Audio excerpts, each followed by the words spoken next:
Subscribe करें और bell दबाएं ताकि कोई खबर रह न जाए।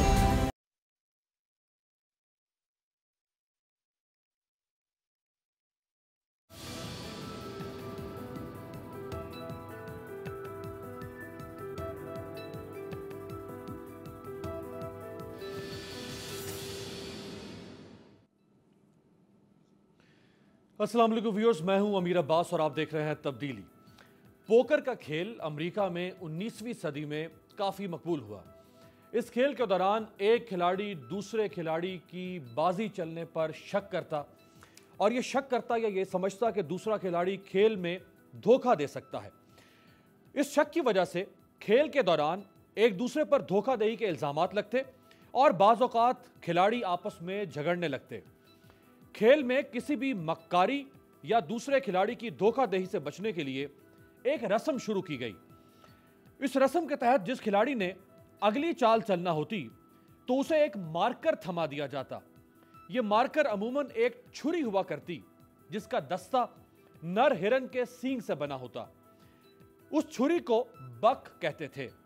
जब वो खिलाड़ी या डीलर अपना खेल खेल लेता तो वो उस छुरी यानी बक को अगले खिलाड़ी या डीलर के हवाले कर देता और साथ ही यह जुमला कहता, I am passing the buck, यानी मैं बक अगले खिलाड़ी के हवाले कर रहा हूं और अब जिम्मेदारी अगले खिलाड़ी पर आयद होगी। यहीं से अंग्रेजी का मारूफ मुहावरा पासिंग द बक अंग्रेजी जबान में इस्तेमाल होने लगा, जिसका मतलब है कि जिम्मेदारी अपने से उतारकर दूसरे पर मुंतकिल कर देना। लेकिन 20वीं सदी में पासिंग द बक से बिल्कुल मुख्तलिफ मानी वाला मुहावरा सामने आया जिसे कहा गया The buck stops here, जिसका मतलब है कि जिम्मेदारी इससे आगे किसी और पर नहीं डाली जा सकती बल्कि जिम्मेदारी यहीं खत्म होती है। जब हैरी एस ट्रूमैन अमेरिका के सदर बने तो उनके दौर में व्हाइट हाउस में अमेरिकी सदर के दफ्तर की मेज पर लकड़ी की एक छोटी सी तख्ती रखी होती जिस पर यह खूबसूरत मुहावरा तहरीर था, The buck stops here, यानी मैं अमेरिका का सदर हूं और हर नाकामी की जिम्मेदारी मुझ पर आयद होती है। 1952 में अमेरिका के नेशनल वॉर कॉलेज में खिताब करते हुए हैरी ट्रूमैन ने कहा कि मेरी तर्ज हुक्मरानी का उसूल है द बक स्टॉप्स हियर, यानी मुझे अमेरिकी सदर होते हुए मुल्की हालात और तर्ज हुकूमत की जिम्मेदारी किसी और पर नहीं डालनी बल्कि खुद कबूल करनी है। ट्रूमैन जब अमेरिकी कौम से अपना अलविदाई खिताब कर रहा था तो उसने अपनी जिंदगी के इसी उसूल की वजाहत करते हुए कहा, अमेरिकी सदर चाहे वो कोई भी हो, फैसला साजी की असल जिम्मेदारी उसी पर आयद होती है। वो बक पासिंग नहीं कर सकता, यानी वो जिम्मेदारी दूसरों पर नहीं थोप सकता। अपने फैसले अमेरिकी सदर को खुद करने हैं। अमेरिकी सदर के लिए फैसले कोई और नहीं कर सकता। यूं हैरी एस ट्रूमैन ने दुनिया भर के हुक्मरानों के लिए यह मिसाल पेश की कि वो अपनी हुकूमत की कारकर्दगी का बोझ दूसरों के कंधों पर डालने के बजाय अपने कंधों पर उठाएं। इसमें कोई शक नहीं कि मौजूदा हुकूमत के आने से पहले भी पाकिस्तान में दूध और शहद की नहरें शायद नहीं बह रही थी और ना ही Pakistan America, Europe, Canada, Australia या दीगर तरक्की याफ्ता ममालिक की डगर पर चल रहा था। लेकिन इसका मतलब यह भी नहीं कि मौजूदा हुकूमत अपनी गवर्नेंस की नाकामियों का नजला 2 साल बाद भी माजी की हुकूमतों पर ही गिराती रहे।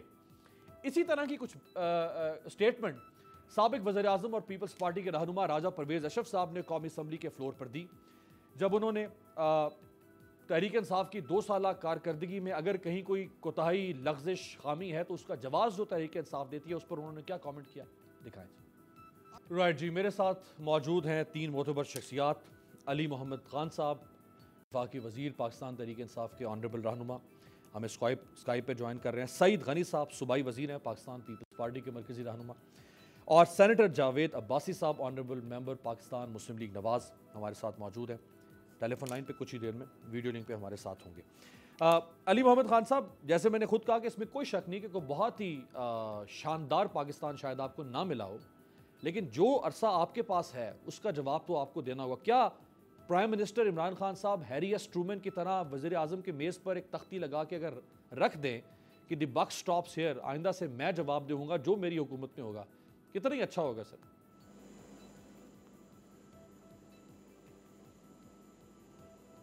बिस्मिल्लाहिर्रहमानिर्रहीम, अल्लाहुम्मा सल्लि व सल्लिम मुबारक अला सय्यिदिना मुहम्मद रसूलुल्लाह सल्लल्लाहु अलैहि वसल्लम। बहुत शुक्रिया अमीर अब्बास साहब, बहुत अच्छा इब्तिदाई आपने दिया है। रिस्पॉन्सिबिलिटी हमेशा हुक्मरान वक्त के पास होती है। उसकी जिम्मेदारी होती है।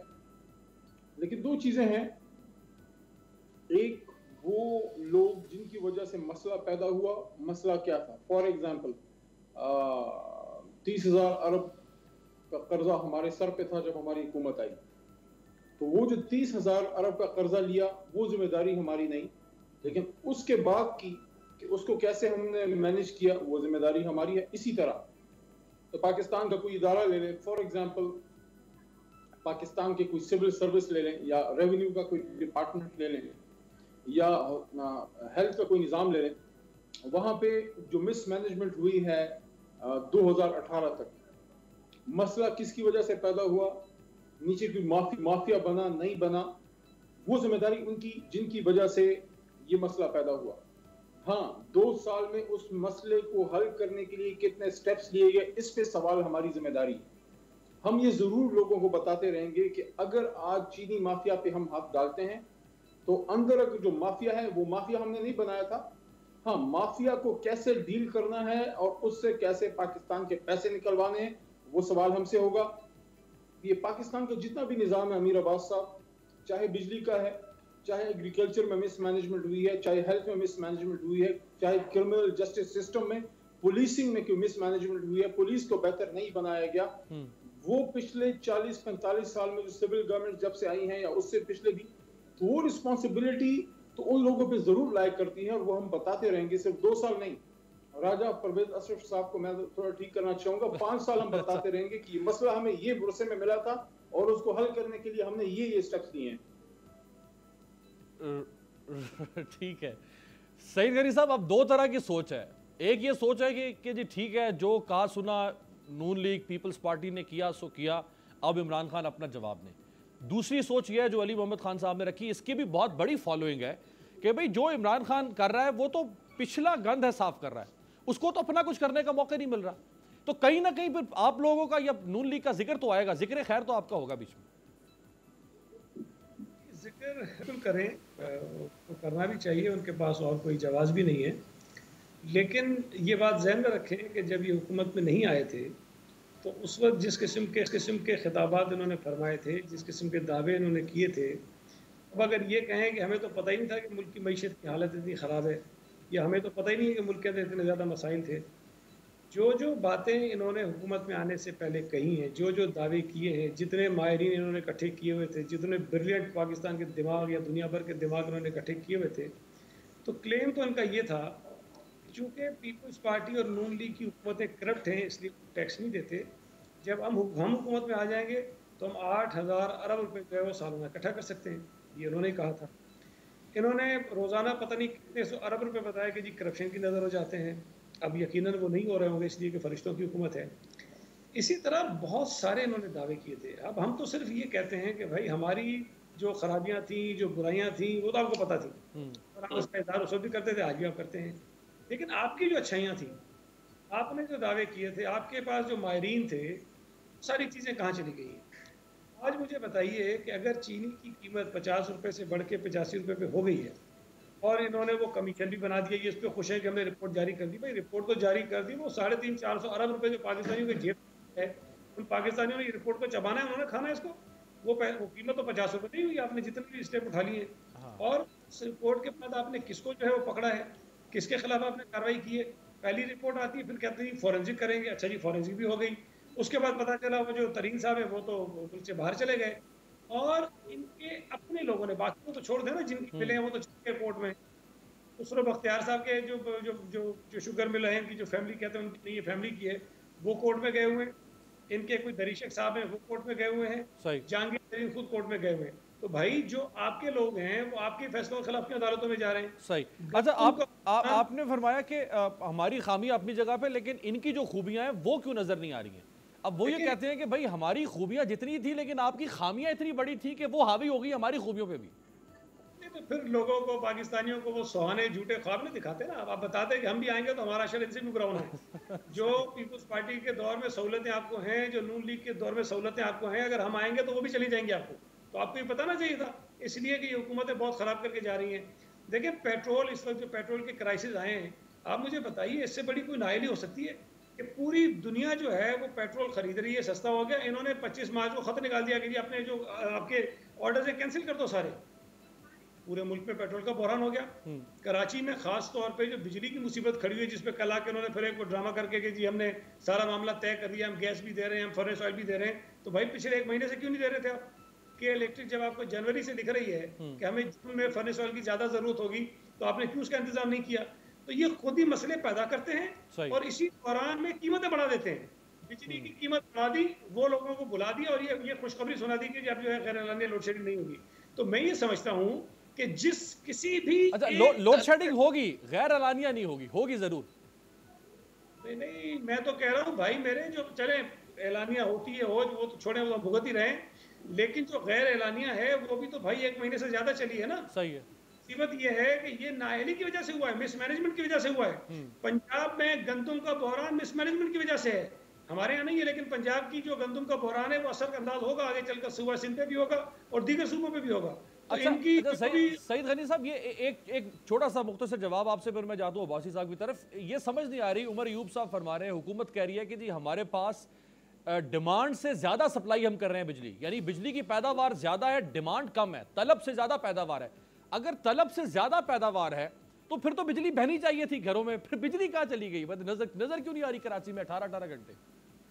सिर्फ कराची का मसला नहीं है, ये देखें पंजाब का आपको बता देंगे, जो किसी से पूछ लें, केपी का जावेद अवैसी आपको बताएंगे। मैं आपको सिंध का बता रहा हूँ कि कराची में 7-7.5 घंटे की लोड शेडिंग कुछ इलाकों को छोड़कर वो रोजाना होती हैं। मुख्तलिफ कैटेगरी उन्होंने बनाई हुई, 7.5 घंटे मैक्सिमम होती थी जो एलानिया है।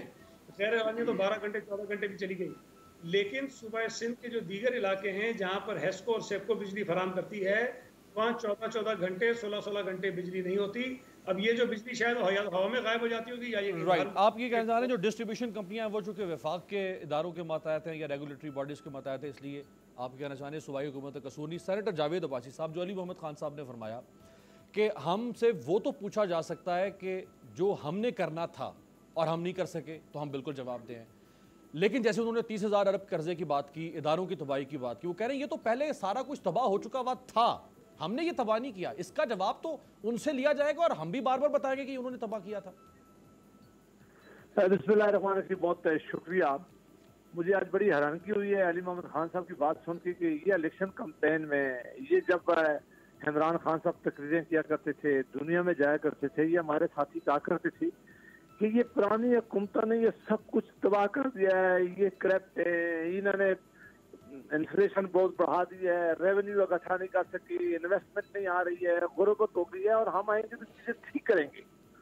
हम सब इनसे आज एक सवाल पूछते हैं कि मेहरबानी कर सालों में आपने हमें गाली देने के अलावा, हमें बुरा भला कहने के अलावा, हमें जेलों में भेजने के अलावा किसी एक फील्ड में बता दे जिसमें आपने बेहतरी लाइने हो, आपने बेहतरी की तरफ एक कदम उठाया हो। गवर्नेंस के इशू अगर आपने बेहतर कर ली हो, सूबे में कोई बेहतर चीफ मिनिस्टर आपने लगाए हों, कोई आपने गुर्बत में कमी की हो, कोई पाकिस्तान में रेवेन्यू आपने ज्यादा इकट्ठा किया हो, कुछ सर्कुलर डेट की आप बातें कहा करते थे हम 1200 में जो आज 2400 में आपने पहुंचा दिया है।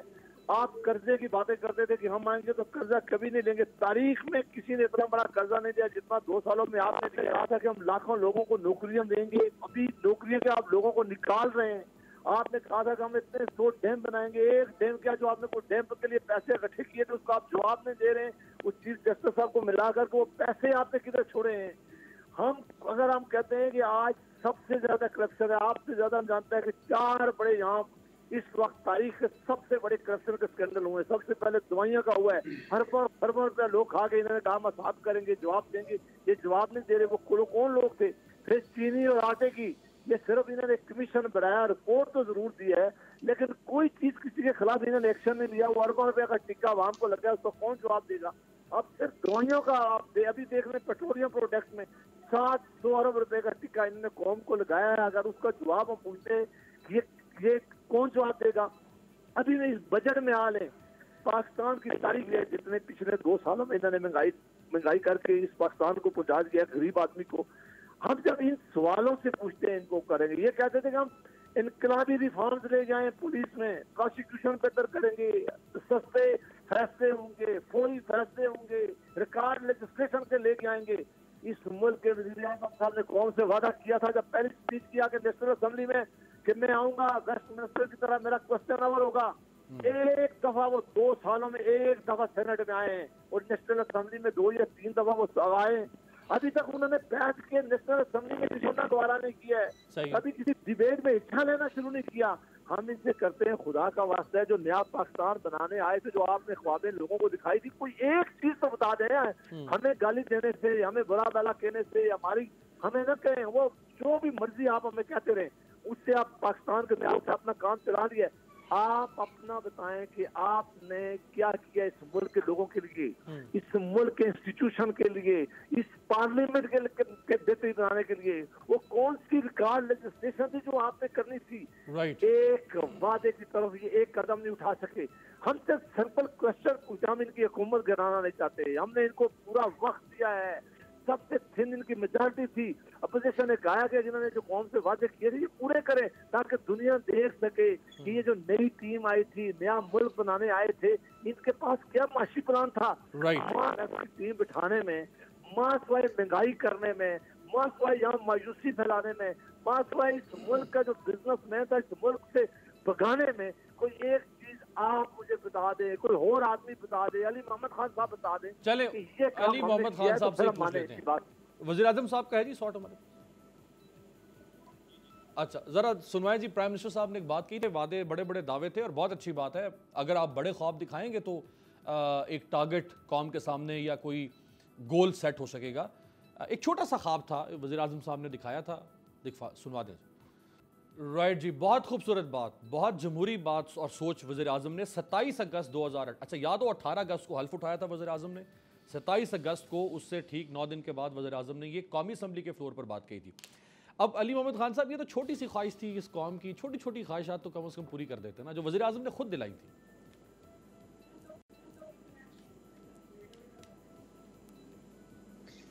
मैं समझता हूँ कि इंशाल्लाह वज़ीर आज़म साहब आएंगे, इस सिलसिले को शुरू करेंगे। कौमी असम्बली का जो पहला इजलास था उसमें ये मोशन मैंने खुद मूव की थी और उस पे उस वक्त की अपोजिशन जो हमारे दोस्त हैं नून और पीपल्स पार्टी के, उन लोगों ने एतराज़ किया कि नहीं, आप इमरान खान साहब तो शायद आ जाएं लेकिन आप इसको लॉ बनाएं ताकि कोई भी आइंदा का वज़ीर आज़म जो है वो भी आए और वो भी क्वेश्चन आवर में अपने जवाब दे। सारा लॉ तैयार है और उसको जल्द पास भी कर लिया जाएगा। लेकिन मैं इनसे सवाल ये जरूर करना चाहूँगा कि जब आप ये कहते हैं कि वज़ीर आज़म साहब आके जवाब दें, तो उस लॉ में पास करने में आपको सपोर्ट करनी है। फिर दूसरा ये है कि एक इलेक्टेड वज़ीर आज़म ऐवान का जो पहली स्पीच थी जनाब मियाँ इमरान खान साहब की, तो जब मियाँ मोहम्मद नवाज शरीफ साहब पहली बार वज़ीर आज़म जब बने पिछली टर्म में, जब उन्होंने ओथ लिया, आपको याद होगा अपोजिशन में हम भी थे, हमने तो शोर शराबा तब किया, हमने तो अपनी एजिटेशन तब स्टार्ट की जब हमारे कुछ मुतालबात नहीं माने गए। पहले दिन ही जब वज़ीर आज़म इमरान खान साहब को इन लोगों ने स्पीच नहीं करनी दी, आपने कौन सा ट्रेंड सेट किया? इसका मतलब है कि जो आप अब इल्जामात लगा रहे हैं कि आपने ये ठीक नहीं किया या वो ठीक नहीं किया, पहले दिन तो इमरान खान साहब से कोई गिला नहीं था, पहले दिन तो आपको कोई ऐसी कोई रिजर्वेशन नहीं थी। इसका मतलब है कि आप अंदर से डेमोक्रेट्स नहीं हैं, आप अंदर से जमहूरियत पसंद नहीं हैं, आप वो जमहूरियत जो है और वो मैंडेट को आप मानते हैं जो आपको वोट मिलता है। जब अवाम आपके खिलाफ वोट डालती है फिर आप ढीले बहाने ढूंढते हैं, फिर आप शोर शराबा डालते हैं, फिर आप बोलने नहीं देते। सियासत में क्या होता है? सियासत में, जमहूरियत में मैं अपनी बात करता हूं और फिर आपकी बात सुनता हूं, जो मेरे हिस्से का जवाब है वो मैं जवाब देता हूं, जो आपके हिस्से का सवाल है वो मैं करता हूं। अपोजिशन का, एक जिम्मेदार अपोजिशन का काम क्या होता है? उसका काम ये होता है कि जब आपका मिनिस्टर कोई भी बात करे, आप बैठे उसको सुने और उसकी पॉलिसी में कोई सुकम, कोई नुक्स निकाल के उसी पार्लियामेंट में उसको जवाब दें। यहाँ जैसे ही हमारा कोई मिनिस्टर, खासकर कोई हमारे मुराद सईद साहब या अली जैदी साहब कोई खड़े होकर बात करते हैं, ये या तो वॉकआउट करते हैं या कोरम पॉइंट आउट करते हैं। शोर कौन डालता है? अमीर अब्बास साहब। झगड़ा कौन करता है? सही है, शोर वो डालता है। अच्छा, यहाँ पे एक ज़िमनी सवाल, एक ज़िमनी सवाल, आप बिल्कुल ठीक कह रहे हैं कि अगर हुकूमत में से कोई बात कर रहा है तो ऑपोजिशन सुने, ऑपोजिशन में से कोई बात कर रहा है तो हुकूमत सुने। लेकिन अगर हुकूमत में से कोई बात करे और वो ये कह दे, जैसे मुराद सईद साहब अक्सर तंज कर देते हैं कि जी ये तो पर्ची के ऊपर चेयरमैन बने हैं बिलावल भुट्टो सरदारी, या कुछ और लोग जैसे अली जैदी साहब ने GIT का मसला कौमी असम्बली में खोला, फिर कादिर पटेल साहब को जवाब देना पड़ा। तो आप लोग भी तो बस सियासी गुफ्तगू लेके आ जाते हैं ना, तो बस सियासी गुफ्तगू का तोड़ आगे से वो सियासी गुफ्तगू में निकालते हैं। अमीर अब्बास साहब, तरीकाकार क्या है? फर्ज करें हमारे किसी मेंबर ने कोई बात कर दी जो नामुनासिब है, उसका तरीकाकार ये है कि अगर बिलो द बेल्ट कोई बात है वो स्पीकर हज़फ करेगा, आप उसको पॉइंट आउट करें। हाँ, वो बात बिलो द बेल्ट नहीं है जो किसी आपके सियासी किरदार पे एक सवाल है, आप एक इंतजामी ओहदे पे आप पे एक सवाल है, किसी क्रिमिनल केस में आपका नाम है या किसी करप्शन के केस में आपका नाम है, उस पर कोई सवाल उठा रहा है, आप उसका जवाब दें। ये कोई बिलो द बेल्ट बात वो तब होती है जब आप जातियात पे हमला करते हैं। अगर किसी JIT में सईद गनी साहब की या किसी भी जमात के किसी मेंबर का सवाल है, जैसे अभी जो JIT जनाब अली जैदी साहब लेके आए, उसमें जनाब आसिफ अली जरदारी साहब और उनके कादिर पटेल साहब या उनके और जो मेंबर हैं, कुछ उसमें खवातीन मेंबरान असम्बली भी हैं उनकी सूबाई, उन पे सवाल है। अब कोई ये नहीं कह रहा कौमी असम्बली के फ्लोर पे कि आपने ये किया है, वो तो अदालत फैसला करेगी। सही है। अगर एक सवाल वो उठा रहे हैं तो जिस आदमी ने जुर्म नहीं किया होता या जिस आदमी पे इल्जाम होता है वो तो उस मौके की तलाश में होता है कि मैं अपने जवाब दूं, ना कि शोर मचा के सही है, वो अपना दिफा करे। अच्छा, मुझे एक ब्रेक पे जाना पड़ा है। अली भी इस वापसी पे इसी के ऊपर बात करेंगे, ये जो JIT की तरफ आपने इशारा किया, लेकिन मैं ब्रेक से पहले एक छोटा कमेंट ले लूं सईद गनी साहब से। सईद गनी साहब, जो उन्होंने पेशकश की अली मोहम्मद खान साहब ने कि हम अब ये बिल लेकर आएंगे कि कोई भी chief executive of the country हो, वज़ीर आज़म हो, वो वीकली या बाय वीकली आके कौमी असम्बली के फ्लोर पे या सेनेट के फ्लोर पे वो जवाब देगा खुद। अगर ये बिल आती है हुकूमत, तो आप पीपल्स पार्टी सपोर्ट करेगी? देखिए, मुझे तो समझ नहीं आई कि ये कहाँ से मंतक लेकर आ गए। मुझे बताइए कि क्या किसी असम्बली के रूल्स में, सेनेट के रूल्स में, आइन में, किसी कानून में पाबंदी है कि वज़ीर आज़म हाउस में नहीं आ सकते? यूसुफ रज़ा गिलानी साहब ने अगर इतना बड़ी तादाद में कौमी असम्बली के इजलास अटेंड किए तो क्या किसी कानून में लिखा हुआ था कि उनको अटेंड करने? अगर वज़ीर आज़म आना चाहें तो हर इजलास के शुरू से आकर बैठे हैं, आखिर तक बैठ सकते हैं, कोई पाबंदी नहीं है। सही। अब ये तो ऐसी बात कर रहे हैं कि जब मेरा तो ख्याल है कि रूल्स में तो शायद ये अमेंडमेंट हो गई थी, सेनेट के तो रूल्स में है, आएंगे लेकिन वहाँ भी नहीं जाते हैं। लेकिन ये बात करने की नहीं है। देखिए, ये अजीब सी बात है कि रूल्स में हम डालेंगे, कानून में डालेंगे तो उसके बाद आएंगे। तो मेरे भाई, उसके बगैर कोई पाबंदी थोड़ी है, कोई चौकीदार थोड़ी खड़ा है जो वज़ीर आज़म को रोकता है। बिल्कुल ठीक, बिल्कुल ठीक। एक ब्रेक सर, यानी आप ये कह रहे हैं आज़म भी कौमी असम्बली का रुकन है, इलेक्टेड रुकन है कौमी असम्बली का, कोई कदगन नहीं है कि उनको कानून लेकर आएगा, वो खुद आ सकते हैं। जैसे इजलास के अंदर सारे अरकान आते हैं तो वो भी आ सकते हैं। एक ब्रेक लेते हैं, ब्रेक के बाद वापस आते हैं, JIT पे ज़रा बात करें।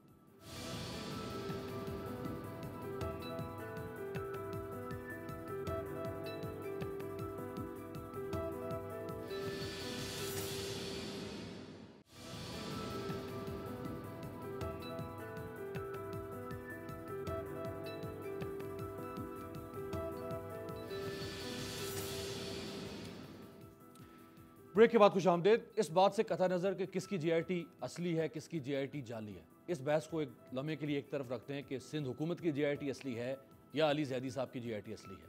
लेकिन एक सवाल अपनी जगह पर मौजूद है और वो सवाल उठता है नबील गबोल साहब के ये 2012 के इंटरव्यू में से। ये ज़रा दिखा। राइट जी, सईद गनी साहब, नबील गबोल साहब फरमा रहे हैं कि वो 2009 से एस्टैब्लिश हो चुका था कि वो एक टेररिस्ट है, वो एक गैंगस्टर है, वो किलर है, वो ड्रग माफिया, व्हाटएवर जो कुछ भी है। तो अगर वो 2009 या 10 से उसके ये न्यूमरस क्राइम्स एस्टैब्लिश होना शुरू हो गए थे और पुलिस, आपकी JIT भी बता रही है कि पुलिस को जो मुख्तलिफ वारदातों में वो मतलूब भी था, तो फिर वो 2013-14 तक यहाँ से जब तक भागा नहीं, वो गिरफ्तार नहीं हुआ। होना तो उसको गिरफ्तार चाहिए था ना सर। देखिए, एक तो मैं इस बात की वजाहत कर दूं कि ये कोई ऐसी चीज़ें नहीं है जिसका कोई नया इंकशाफ हो रहा है। ये चीज़ें उस वक्त भी सामने आती रहीं और लोगों के इल्म में थी। 2009 से पहले या 2009 में तो पहले रहमान था और जब वो पुलिस मुकाबले में मारा गया तो उसके बाद उज़ैर ने टेक ओवर किया उस ग्रुप को। अच्छा, उस वक्त ज़ाहिर है मैं ये बात पहले भी तस्लीम कर चुका हूँ कि जुल्फ़िकार मिर्ज़ा अल-ऐलान आज भी तस्लीम करता है कि एज़ ए होम मिनिस्टर उसने उनकी सरपरस्ती की, उनकी मदद की और उनको अपना भाई कहा, बेटा कहा और ओन करता है आज भी उनको। और पीपल्स पार्टी के साथ उनके ताल्लुकात ख़राब हुए और पहले उनको वज़ारत दाखिला से हटाया गया और उसके बाद भी जब चीज़ें दुरुस्त नहीं हुई तो फिर उनको वजारत से भी हटा दिया गया। अब अगर आप पीपल्स पार्टी को मुर्द इल्ज़ाम ठहराते हैं, सही हम हुकूमत में थे, हमारी जिम्मेदारी बिल्कुल बनती थी, लेकिन वो फ़र्द जो हमसे शायद हुकूमत में भी एक ऐसा फ़र्द जिसके पास ये वजारत थी जो ज़्यादा जिम्मेदार बराह रास्त बनता था, जो आज भी एडमिट करता है सारी चीज़ों को, उसको आप अलग तो नहीं कर सकते। ये तो आप नहीं कह सकते कि मिर्ज़ा को तो एक तरफ रखो, सईद गनी जिम्मेदार है, तो आसिफ अली जरदारी जिम्मेदार है, तो फरियाद ठाकुर जिम्मेदार है, जो शायद बहुत पीछे कहीं पता नहीं किसी का राब्ता उनसे था भी कि नहीं भी था। तो आज अगर हम ये बात करें कि हमें ये तयन करना है कि कौन कौन लोग जो उज़ैर बलोच से राब्ते में थे वो तमाम के तमाम उसके जराइम में शामिल हैं, तमाम के तमाम जिम्मेदार हैं, तो मैं आपको यकीन से बताता हूँ कि कोई एक भी सियासी जमात ऐसी नहीं है जो इस दायरे से बाहर जा सकेगी। सही। आप किसी भी सियासी जमात का नाम ले लें, मुस्लिम लीग नून राब्ते में थी, जमात इस्लामी राब्ते में थी, JUI राब्ते में थी, JUP राब्ते में थी, अवामी नेशनल पार्टी राब्ते में थी, पाकिस्तान तहरीक इंसाफ राब्ते में थी, कौन परस जमातें। अच्छा, मैं वो आगे चल के जो आप फरमा रहे हैं, बिल्कुल आप ठीक फरमा रहे हैं। मैं आगे हबीब जान बलोच का एक कमेंट सुनवाऊंगा जिसमें वो ये एतराफ़ कर रहा है कि बहुत सारे लोग राब्ते में थे। लेकिन जो आपने फरमाया कि जी जुल्फ़िकार मिर्ज़ा डायरेक्ट पैट्रनेज कर रहे थे, सरपरस्ती कर रहे थे, बिल्कुल ठीक है, वो भी मानता है और जुल्फ़िकार मिर्ज़ा खुद मानते रहे कि मैं इसकी सरपरस्ती कर रहा हूँ। लेकिन जुल्फ़िकार मिर्ज़ा उस वक्त इंडिविजुअल कैपेसिटी में नहीं, वो कैबिनेट का हिस्सा थे, वो एक मिनिस्टर थे और होम मिनिस्टर थे। आज अगर गॉड फॉरबिड अली मोहम्मद खान साहब, इमरान खान साहब की कैबिनेट का हिस्सा है, अगर आज ये किसी दहशतगर्द, चोर, डाकू की सरपरस्ती करना शुरू कर दें, 5 साल के बाद अगर एक्सपोज होगा, तो आप ये तो नहीं कहेंगे कि अली मोहम्मद खान कर रहा था, आप कहेंगे इमरान खान की हुकूमत ऐसी थी, तो कायम अली शाह साहब की हुकूमत फिर ऐसी होगी ना सर। अमीर, मैंने एक बात पहले ही मानी, मैंने ये कहा कि ये बुनियादी जिम्मेदारी हमारी बनती थी, लेकिन जो शख्स बराह रास्त उन चीज़ों को देख रहा था, अगर मैं एजुकेशन मिनिस्टर हूँ आज हुकूमत सिंध का, तो ये तो नहीं है कि मेरे तमाम इक़दामात, मेरे तमाम स्टेप्स जो हैं वो मैं हर चीज़ पूछ के करता हूँ। मुझे उन्होंने इख्तियार दिया है और मैं अपने इख्तियारात को इस्तेमाल करता हूँ। लेकिन अगर एक हद से आगे जाकर हुकूमत अगर महसूस करे कि मैं शायद गवर्नमेंट की पॉलिसी के ख़िलाफ़ जा रहा हूँ, तो वो मुझे रोक सकते हैं, अगर मैं नहीं रुकूंगा तो मुझे हटा सकते हैं। लेकिन डे टू डे अफेयर्स में रोज़ाना हर चीज़ पूछी नहीं जाती है। दूसरी बात यह है कि अगर उन दिनों के हालात को आप देखें तो जुल्फ़िकार मिर्ज़ा साहब हमारी सिंध काबीना के एक बहुत ताकतवर वज़ीर थे, जिसको मैं मानता हूँ। लेकिन अब जो मैं आपसे अर्ज़ करने जा रहा हूँ कि भाई ये जो बार बार हमें तो कह देते हैं, लेकिन मिर्ज़ा साहब को डिफेंड करते हैं। अली ज़ैदी साहब उनको हुर का खिताब देते हैं कि जनाब उन्होंने तो जो है वो बड़ी सच्ची फहमीदा मिर्ज़ा साहिबा आप उनकी कैबिनेट में है ना, तो सर पर इतना तो गुंजाइश दे देना। देखिए, मैं कह रहा हूँ थोड़ा सा फेयर हो जाना चाहिए आदमी को जब कमेंट करें। PTI उस वक्त भी जब ये सारी चीज़ें पता थी और ये 2012 का ऑपरेशन भी हो गया, 2013 का इलेक्शन भी हो गया, उसके बाद चीज़ें ख़राब हुई, तो PTI उनसे राब्ते में थी, उनके जलसों में ये जाते अच्छा रहे। वो राब्तों वाला ज़रा मैं बल्कि खुद वो जो कन्फेशन स्टेटमेंट है हबीब जान बलोच, जो उज़ैर बलोच का बहुत करीबी दोस्त और आजकल बरतानिया में, बलोच ने क्या कहा जी, सुनवाएं। राइट जी, तहरीक इंसाफ का तो अली मोहम्मद खान साहब से पूछते हैं, लेकिन अब्बासी साहब आप लोगों की भी बड़ी गाड़ी छिनती थी उज़ैर बलोच के साथ, पर बड़े अच्छे ताल्लुकात थे। मेरा नहीं ख्याल कि जी हमारे कभी भी उसके साथ अच्छे रहे हैं, ना उसने हमारी जमात में काम किया है, ना हमारी किसी लीडरशिप से कभी फैला है, ना हमें कभी उसकी जरूरत महसूस हुई है। सच्ची बात है, कभी किसी न किसी इंडिविजुअल लीडर के साथ उसका राब्ता हो तो देखें, अगर सिंध के अंदर कोई लीडर होते हैं, अगर उनका कोई राब्ता आपस में हुआ तो वो आप तब ये सवाल उठा सकते हैं कि कभी फर्मली हमारी जमात में शामिल होया होते हैं, कोई जमात का हिस्सा रहे होते हैं, कभी हम उनको जिम्मेदारी दी होती, कभी हमारी लीडरशिप तक उनको एक्सेस होती, तो फिर कोई सवाल उठाया जा सकता था। अब मेरा सईद गनी साहब से भी दोस्ती है, अली मोहम्मद खान साहब है, सारे लोग एक दूसरे से यहाँ सियासत में है तो मिलते हैं, लेकिन हमारे अपनी अपनी जमातें हैं, हमारे अपने अपने नजरिए हैं, हमारी अपनी अपनी सोच है। ये कहें कि सिस्टम में बड़ी यकीनन ये बहुत बड़ी नाकामी इस निज़ाम के अंदर मौजूद है कि ऐसे लोग हैं जो इतनी बड़ी पोजीशन पर सर्वाइव कर सकते हैं, इतने बड़े जराइम करने के बावजूद भी वो जो है जिंदा भी रहते हैं और उनके चर्चे भी होते हैं और उनकी GIT भी बनती है और उनका फिल्में भी बनेंगी और उनको हीरोज भी बनाया गया है। ये बहुत बड़ी इस निज़ाम के अंदर बहुत बड़ी खामियां है, बदकिस्मती है कि हम सबको सर जोड़कर बैठना चाहिए, देखना चाहिए कि एक आदमी जो जराइम का बादशाह हो, जुर्म करता हो, उस तरह लाशें गिराता हो, कोई भी हो, सिर्फ बादशाह नहीं, बेताज बादशाह था वो, बेताज बादशाह। हाँ, और फिर निज़ाम में वो बचता जा रहा हो, उसे कोई पूछने वाला ना हो, ये बहुत बड़ा सवाल है। ये बहुत बड़े सवाल पूछने की जरूरत है। सईद गनी साहब ने अपनी एक जस्टिफिकेशन दे दी है, लेकिन ये सवाल जरूर है, हम इस निज़ाम से पूछने चाहिए कि ये एक क्या पता आज तो हमें सामने आया, क्या ऐसे कई और लोग भी हैं जो इस तरह कर रहे हैं और अगर मौजूद हैं और उन्हें कोई कही रही है। देखिए इस कराची का अमन तबाह होने में बहुत साल लगे हैं, और वो वक्त जो शहर जो सबसे ज्यादा कंट्रीब्यूट करता था, जो सबसे ज्यादा रेवेन्यू इकट्ठा करता था, जो कभी रोशनियों का शहर हुआ करता था, उस शहर में ऐसे बड़े हादसा की वजह से तो वो शहर यहाँ तक पहुंचा है। लेकिन आप ये क्रेडिट दें कि जब पाकिस्तान मुस्लिम लीग की हुकूमत आई है, जब जहां पूरे पाकिस्तान में अमन लाने के लिए हमने सारी सियासी जमातों को बिठाया, वहां कराची के बारे में भी हमारी ऑपरेशन का क्रेडिट जाता है, बिल्कुल सही। और ये बहुत खूबसूरत, ये इतने जब से ये इशू चल रहा है अब्बासी साहब, एक हफ्ते से पाकिस्तान में अमन लेके आए, तो हमारा ये क्रेडिट देखें, हमारी ये साइड देखें, हमारी पूरी ख्वाहिश सियासी जमातों की भी होनी चाहिए, हम सारे लोगों की भी होनी चाहिए कि ऐसा आदमी जो इस तरह की एक्टिविटीज में शामिल हो, जो लाशें गिराता हो, जो भत्ता वसूल करता वो हो, कैसे सरवाइव कर रहा है, वो किसी भी सियासी जमात सर, को जब से ये करना चाहिए और उसको कोई पोजीशन नहीं मिलनी चाहिए। जो सर ड्यू क्रेडिट है, देखें जब से ये पिछले 7-8 रोज से ये मसला चल रहा है, पीपल्स पार्टी और पीटीआई तो चूंकि अब इस जेआईटी में फरीक की हैसियत रखते हैं, इनके अलावा अगर किसी ने अब तक सबसे जबरदस्त बात की है तो आई मस्ट से कि वो आपने बात की है कैटेगोरिकली अनएम्बिगुअस के भाई वो गलत था, तो वो कैसे इस माशरे में और सिस्टम में सर्वाइव कर रहा था, क्यों नहीं पकड़ा गया। अली मोहम्मद खान साहब, ये वैसे बड़ा अलमिया है कि अगर आपको जलसा करना था कराची में 2013 से पहले का, इलेक्शन से पहले का, तो फिर आपको उज़ैर बलोच की मदद की जरूरत पड़ गई थी।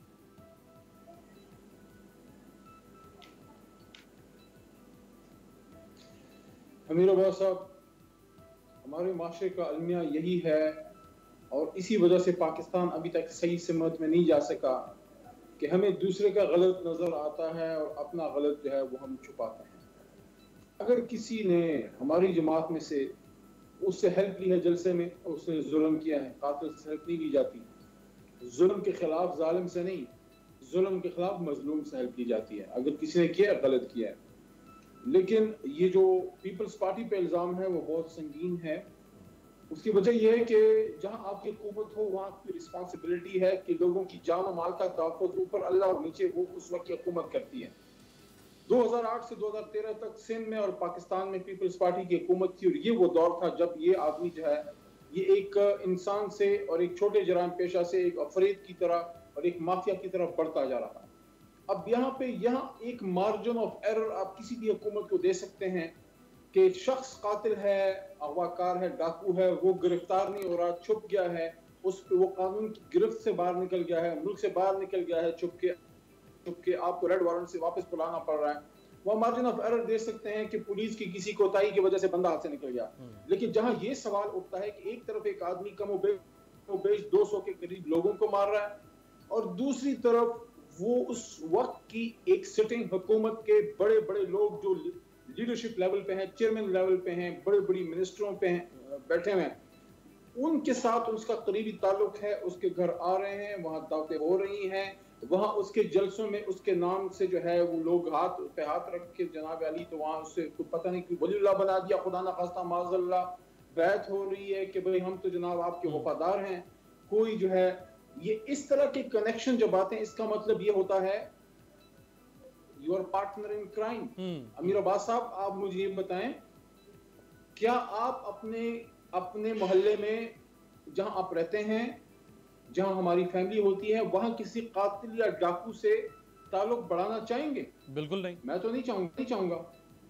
तो अगर आप उसके साथ साथ सिर्फ एक आम आदमी भी नहीं है, बल्कि आपका काम है उस माशरे से कातिलों और डाकुओं को खत्म करना, और उसके बावजूद आप उससे ताल्लुक रखें, इसका मतलब है योर पार्टनर इन क्राइम। ये बहुत बड़ा जुर्म है। जो इसमें इन्वॉल्व है, मैं समझता हूं कि हम जैसे पॉलिटिकल वर्कर्स को उसको कंडेम करना चाहिए, टॉप टू बॉटम। जो भी कातिल का हमदर्द है, चाहे किसी भी जमात में है, उसकी जगह किसी जमात की लीडरशिप में नहीं, जेल की काल कोठरी में होनी चाहिए, चाहे किसी भी जमात का। लेकिन ये भी वैसे अलमिया कि वो 2016 हुआ है अली मोहम्मद खान साहब, पहले तो वो गिरफ्तार ही नहीं हुआ। यानी अगर वो 2006 से 8 में जब गिरफ्तार हुआ, फिर 8 में उसको जमानत मिल गई, अगर उसको उसी वक्त गिरफ्तार फिर कर लिया जाता जब जमानत कैंसिल होना थी और वो इश्तिहारी ना होता, तो वो इतना बड़ा अफरीद जो आपने कहा वो बनता ही ना। फिर वो गिरफ्तार हो गया और अभी तक उसको सजा नहीं हो पा रही। ये भी तो एक निजाम के ऊपर सवाल निशान। एक ब्रेक लेते हैं, ब्रेक के बाद वापस आते हैं।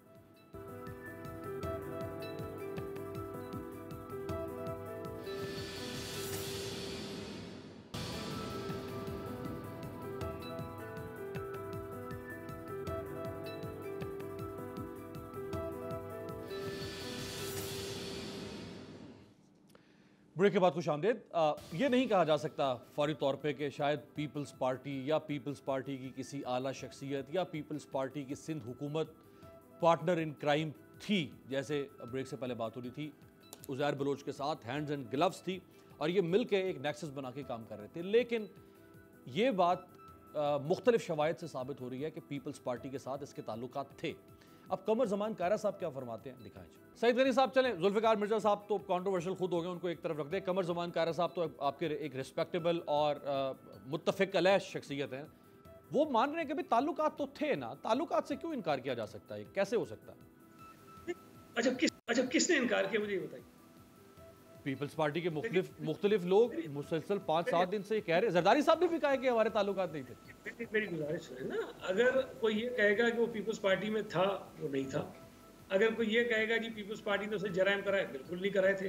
अगर कोई ये कहेगा कि पीपल्स पार्टी उसे भत्ता लेती थी, बिल्कुल ही लेती थी। अगर कोई ये कहेगा कि पीपल्स पार्टी ने उसको पैसे दिए थे, बिल्कुल नहीं दिए थे। अब अगर कोई ये कहे कि जी आप उससे मिलते जुलते थे, मैं तो देखिए हर जगह जाके कह रहा हूँ कि मेरे भाई मेरा नाम GIT में नहीं है, मेरी उसके साथ तस्वीर नहीं है, वो जो वीडियो दावत की मैं उसमें नज़र नहीं आता हूँ, लेकिन मैं उस दावत में भी था, मेरी उससे मुलाकातें भी हैं और मैं जो है वो उसके साथ मुनाफे भी हो रहे थे। लेकिन उसका मतलब ये तो नहीं है कि भाई आप मुझे कहेंगे कि उसने जो जराइम किया आप उसमें शामिल हैं। दूसरी गुजारिश ये है कि देखिए इस वक्त जो मेरे दोनों दोस्त बैठे हैं साथ आपके, इन दोनों का ताल्लुक कराची से नहीं है। मेरा ना सिर्फ ताल्लुक कराची से, बल्कि ये जो लियारी वाली सारी डेवलपमेंट्स हैं, इसमें बहुत सारी चीज़ों का मैं ऐनी शाहिद हूँ और बहुत सारी चीज़ों में शामिल रहा हूँ। तो अगर कोई मुझे ये कहेगा जी क्या गलत हो रहा था, क्या सही हो रहा था, तो मुझसे ज़्यादा नहीं जानता होगा कोई। मैं सिर्फ आपसे ये अर्ज़ करूँ कि कराची की तारीख और उठा के देखें पिछले 25-30 बरस की, तो बदकिस्मती से जो सिलसिला MQM ने शुरू किया था वो बढ़ते बढ़ते लियारी तक पहुँच गया किसी और गैंगवार की सूरत में। 2012 में पीपल्स पार्टी ने ऑपरेशन किया है, लेकिन उस ऑपरेशन की मुखालफत की बाकी जमातों ने, ये रिकॉर्ड पर चीजें सारी। अगर लियारी के अगर लियारी के 2 ग्रुपों में लड़ाई हो गई बाद में, जो हमारे ऑपरेशन से नाराजगी के बाद, तो पलीजो साहब ने दोनों ग्रुपों को बिठा के हैदराबाद में उनका कंप्रोमाइज करवाया, उनका सुलह करवाया है। ये भी चीजें रिकॉर्ड पर हैं। तमाम जमातें, मैं आपको कह रहा हूँ, ये जो कह रहे हैं ना PTI के लोगों के राब्ते नहीं थे, मैं आपको जिम्मेदार लोग हैं। सदर पाकिस्तान के ओहदे पर बैठे आरिफ अलवी साहब, गवर्नर सिंध के ओहदे पर बैठे इमरान इस्माइल साहब, वफाकी वजीर बने में अली जैदी साहब। इन्होंने कमेटी बनाई और उस कमेटी ने उनसे मुज़ाकरात की अमन कमेटी से कि वो शामिल हो जाए PTI के अंदर। बिल्कुल सईद गनी साहब, सर कदा कलामी की माजरत, देखिए उनके ताल्लुकात होना भी उतना ही गलत हो सकता है जितने आप लोगों के ताल्लुकात होना। लेकिन थोड़ा सा फर्क इसमें है कि आप लोग थे custodian of life and property की प्रोटेक्शन के, आप मुंतखब हुकूमत थे, वो तो उस वक्त एक आम सियासी वर्कर थे, सियासी लोग थे। अच्छा, लेकिन मुझे बताइए, अगर ये जो आप कह रहे हैं ठीक है, वहाँ लॉ एंड ऑर्डर खराब थी, पीपल्स पार्टी ने 2012 में जब ऑपरेशन किया, जमातों को हुकूमत के साथ खड़ा होना चाहिए था कि उनके साथ खड़ा होना चाहिए? हुकूमत के साथ, बिल्कुल। तो भाई ये सारी जमातें तो उनके साथ खड़ी थी। आपने वो उस वक्त के जो एडिशनल IG थे, कराची के CCPO थे, अख्तर गोचानी साहब, वो किसी TV पे आए थे, उन्होंने ये बताया सारा कि जी हमें हुकूमत ने कहा ऑपरेशन करो, हम तो ऑपरेशन करते रहे, हमारे ऊपर हुकूमत का कोई दबाव नहीं था। लेकिन वहाँ की सिविल सोसाइटी, वहाँ की सियासी जमातें जो ऑपरेशन के खिलाफ थी सारी। अख्तर गोचानी साहब एडिशनल IG कराची, उन्होंने इस बात का एतराफ किया है कि पीपल्स पार्टी ने हमें सपोर्ट की पुलिस को ऑपरेशन करने। अमीर एक सेकंड से एक बात और कहता हूँ, अब्दुल सत्तार ईदी साहब तकरीबन जी मैं आता हूँ अली भाई, होते थे, आप उनको तो नहीं कह सकते कि दहशतगर्द थे, नेक आदमी थे, बड़ा उनका एहसान है पाकिस्तानियों के ऊपर। उन्होंने उनकी एहतजाजी रैलियों को लीड किया है, उनके मुजाहरों में उन्होंने शिरकत की है। मौलाना जमील साहब एक मरतबा नहीं कई मरतबा उज़ैर से मिले हैं, उनके घर पे जाके दावतें खाई हैं। शायद अफरीदी साहब जो उनके घर पे जाते थे, उनके हम दावतें खाते थे। अब अगर इन सबको इस बुनियाद पे कि चूंकि उनके घर गए थे, उनसे मिले थे, तो शामिल है। ये तो सईद गनी साहब, ये जो मिलने वालों, ये जो बड़े मेहराब नशीन है जिनकी फहरिस्त है मिलने वालों की। अच्छा मैं जरा आगे चला जाऊं, जरदारी साहब ने कुछ फरमाया है, मैं जरदारी साहब पर कमेंट लेते हैं जरा। जी अली मोहम्मद खान साहब कुछ कहना चाह रहे हैं आप?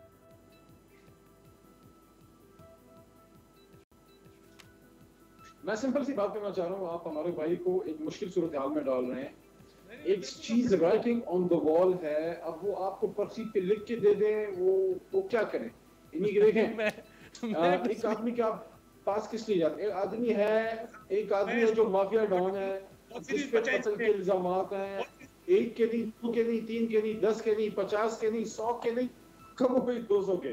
अब वो ना मुफ्ती है जिससे आपने कोई फतवा लेना है, ना वो डॉक्टर है जिससे आपने कोई इलाज कराना है, ना जनाब अली वो कोई वकील है जिससे आपने कोई केस करवाना है। वो जो काम करता है उसी सिलसिले में आपसे मिलना मिलाना होता है।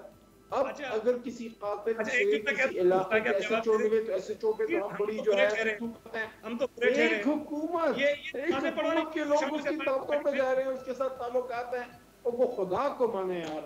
आप लोग उसको क्यों शामिल करा रहे थे पार्टी में, मुझे ये बता दें। हम तो चले बुरे हैं, उसके जराये में शामिल हैं, आप क्यों शामिल करा रहे थे पार्टी में उसको? आप क्यों शामिल? जिसने किसी कातिल को पार्टी में शामिल करने की कोशिश की है उसको अल्लाह समझे उसने गलत किया, लेकिन आप तो हुकूमत के भाई कराची में रोज राशें कर रही थी। अब्बासी साहब को थे उनसे आप दावतें खा रहे थे। आखिरी लम्हात है अब्बासी साहब को भी। अब्बासी साहब आप बात कर रहे हैं, वो तो सारा कुछ पीछे रह गया ना, आगे सही गलत कौन। अब असल सवाल तो ये है कि 4 साल से वो हमारे इदारों की कस्टडी में है अब्बासी साहब, उसका बनेगा क्या? मेहमान बना के क्यों रखा हुआ है इसको हमने? देखिए एक तो बड़ी बदकिस्मती है कि हमारे यहाँ जो भी जीआई टीम होती है उसकी रिपोर्ट ही नहीं आती। ये रिपोर्ट आ गई है, रिपोर्ट कंट्रोवर्शियल है, उसके भी 2 वर्जन है, लेकिन मेहरबानी करके इस मामले को तो कम से कम को मंतकी अंजाम की तरफ जरूर ले जाना चाहिए। जो भी जराइम जिसने भी किए हैं, ये सईद गानी साहब की बात में बिल्कुल एक वजन जरूर है कि देखें तल्लुक हो सकता है, लेकिन ऐसा नहीं है कि ये बात आज स्टेब्लिश हो जाए कि ये कहते थे और वो करता था। ये कहीं भी स्टेब्लिश नहीं है, ना किसी रिपोर्ट में है। लेकिन उस आदमी ने जिसने ये जराइम किए हैं, जो इस निज़ाम से बचता रहे, वो अकेला नहीं बच सकता है। लिहाजा जो भी लोग अगर उसके साथी रहे हैं या कोई रिपोर्ट है, या कम से कम इस मामले को तो कोई मंतकी अंजाम की तरफ हमें लेके जाना चाहिए। हम पीछे पड़ जाएंगे इसके साथ कौन खड़े थे जो ये रिपोर्ट, अगर इसमें कोई हकीकत है, लेकिन पहले ये स्टेब्लिश आ जाए कि वो रिपोर्ट कौन सी ठीक है, जो सूबाई हुकूमत कह रही है वो ठीक है, जो मर्कजी हुकूमत कह रही है। इस मामले को सबसे ज्यादा कंफ्यूज इस रिपोर्ट ने खुद बना दिया है। इस रिपोर्ट ने कंफ्यूज कर दिया है। ये कंफ्यूजन दूर हो ताकि वो 200 जो मकतूलीन हैं उनके वरसा के जख्मों को मुंदमिल किया जा सके। वो जख्म और कुरेदे जा रहे हैं इस कंफ्यूजन की वजह से। बहुत शुक्रिया तमाम मेहमानों का, आपसे मुलाकात होगी अगले हफ्ते।